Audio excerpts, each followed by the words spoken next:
El día de hoy voy a hablarles de la psicoterapia a lo largo del tiempo, específicamente las épocas. La primera que tenemos es la psiquiatría primitiva. Aquí vamos a encontrar personajes muy peculiares como los chamanes que participaban en una especie de diagnóstico con las personas. Ellos participaban en la comunidad les tenía confianza, regularmente eran personas ya de una edad avanzada, porque se consideraba que entre más grandes pues tenían más sabiduría. Ellos hacían una especie de diagnóstico, entre comillas lo voy a poner, que lo hacían algunos con lanzamiento de huesos y otras cuestiones dependiendo la cultura. Aquí está presente el animismo y las enfermedades. La mayoría de las personas las consideraban como parte de espíritus malignos que tenían en su cuerpo. Además de que también encontramos algunos conceptos como el mal de ojo.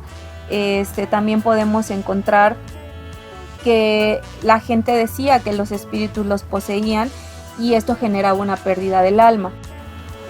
Época arcaica. Esta época la conforman las culturas egipcias y mesopotámicas. Aquí vamos a tener un concepto importante que es un pastor al cual se le denominaba pastor del ano. ¿Por qué? Porque él hacía un análisis de las heces de las personas. Era un personaje mágico religioso y también podemos encontrar que bueno, esta cultura pues ya tenía una organización social y tiene una parte mental y somática, además de que en esta época las curas del sueño eran a partir del opio y de la época grecorromana. Aquí ya encontramos una concepción racional y científica. Podemos encontrar también algunos orígenes de las enfermedades mentales y encontramos personajes importantes como Hipócrates, el cual nos habla de los humores y también ya le da una visión más científico-naturalista. Alta Edad Media.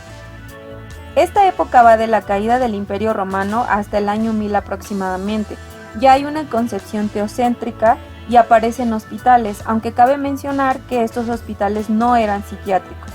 Ellos se basan en lo que es la oración, la penitencia, tienen también algo a lo cual denominan el patrón de los locos y también podemos encontrar aquí mucha influencia de lo que es el catolicismo, el cristianismo. Ya ellos tienen también una concepción de lo que es el castigo del pecado y básicamente es una mezcla de magia, religión y ciencia. Baja Edad Media.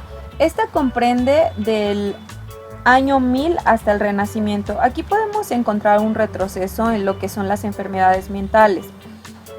¿Por qué? Bueno, por un lado teníamos a personas que decían que los locos, entre comillas, eran los elegidos de Dios. Pero por otro lado teníamos un rechazo social exagerado a las personas que eran diferentes a los demás.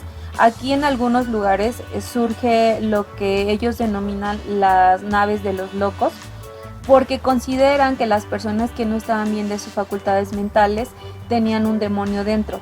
Entonces lo que ellos hacían eran poner a todas estas personas en barcos y los dejaban en alta mar. Y lo que pasaba es que estas personas morían ahí sin comida, sin agua y encerrados. Mundo árabe. Esta época surge en el siglo VII aproximadamente y se considera que las personas que tienen enfermedades mentales tenían que ser tratadas con un lenguaje dulce. En el mundo árabe surgen los primeros hospitales psiquiátricos y en esta época ya se le pagaba, es decir, ya tenía una remuneración todas estas personas que escuchaban a las otras que podríamos decir tenían alguna enfermedad mental. Después tenemos el Renacimiento. Bien, en el Renacimiento ya se ve un contexto más humanista, ya no se cree tanto en lo que son los demonios, pero a su vez hay una contradicción porque también tenemos la Inquisición, la matanza de todas estas brujas y enfermos mentales. Hay algunos personajes importantes que nos dicen que los enfermos mentales no deben ser asesinados, sino más bien debemos tratarlos. Algo importante que surge aquí son los hospitales psiquiátricos. Aquí vamos a tener hospitales psiquiátricos en el año de 1425 en Europa y en 1567 en México. Es decir, que estamos teniendo el primer hospital mental en Latinoamérica, en San Hipólito, y esto es en México. A partir de esto vamos a tener diferentes siglos. Siglo XVII, que comprende del Renacimiento y la Ilustración, personajes importantes como Bacon con la ciencia experimental, los enfermos mentales, los cuales no se consideran parte de la sociedad y se consideran la enfermedad mental como una especie de personas alienadas, asociales, y estas son blancos de burlas y maltratos.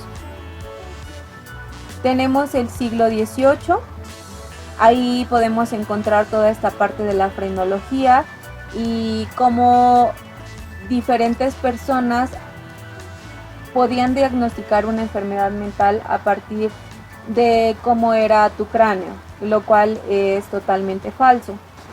Después tenemos el siglo XIX, el cual ya es el siglo de la psiquiatría clínica, y aquí encontramos un personaje importante, el cual es Pavlov, y ya se enfoca mucho más en la neuroanatomía y en lo neurofisiológico.